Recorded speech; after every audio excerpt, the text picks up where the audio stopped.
Bienvenidos, gracias que nos acompañan. Bueno, pues empieza a circular en México un nuevo libro de Lidia Cacho, nuestra colega periodista, que se llama Esclavas del Poder. El prólogo es ni más ni menos que de Roberto Saviano, este escritor italiano de primer nivel, y bueno, pues con una presentación también ni más ni menos que de Eduardo Galeano, este muy querido escritor que bueno, pues presenta precisamente su reflexión en torno a este libro y a la propia Lidia Cacho, a quien identifica como un símbolo del periodismo valiente. Un viaje al corazón de la trata sexual de mujeres y niñas en el mundo, de Editorial Grijalbo, y le agradezco mucho a Lidia, que viene llegando de España, por cierto, que nos acompañes, Lidia, para platicar de esta investigación, de lo que ha significado un recorrido por varios lugares y el seguimiento precisamente del corazón de la trata de mujeres y niñas en el mundo. Gracias por estar aquí. Gracias. Lidia, bienvenida.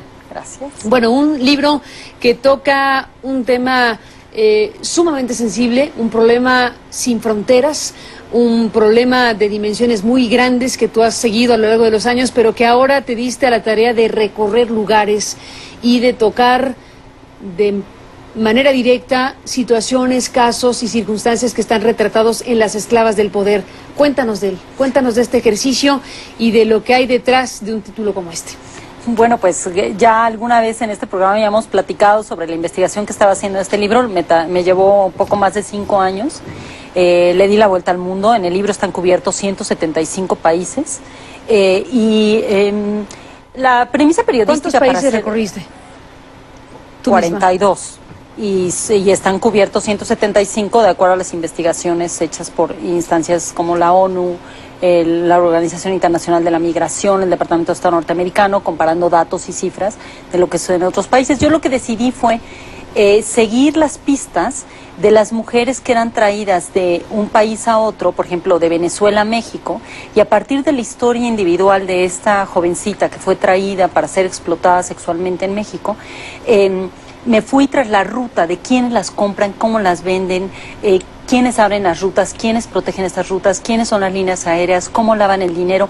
Es decir, todas estas preguntas que se nos quedan en el camino cada vez que alguien nos cuenta o que un medio o una película nos explica una película de la trata sexual, ¿no? De la prostitución forzada.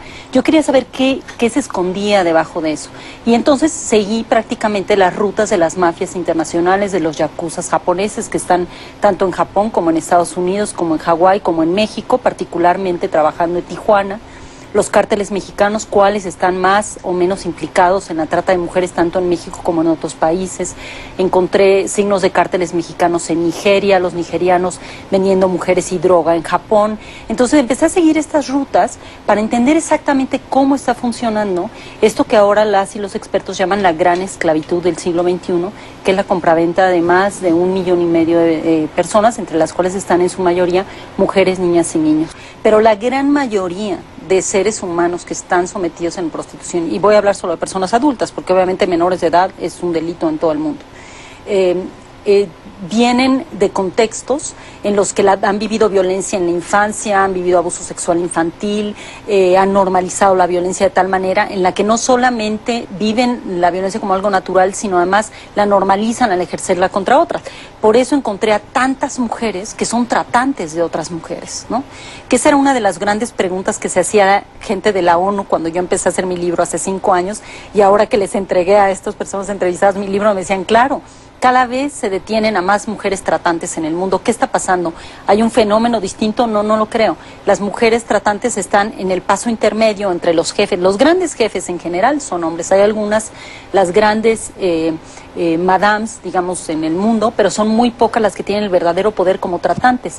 Pero en el paso intermedio son las mujeres las entrenadoras, las captadoras, las enganchadoras, en Argentina, en México, en Colombia, en Guatemala, en Asia Central, en Vietnam. Son ellas las que enganchan y convencen a las niñas, y los hombres, que son los padrotes, por ejemplo, ya son los que las explotan, los que las llevan de un lugar al otro, las movilizan, los que más ganan, los que las venden y revenden.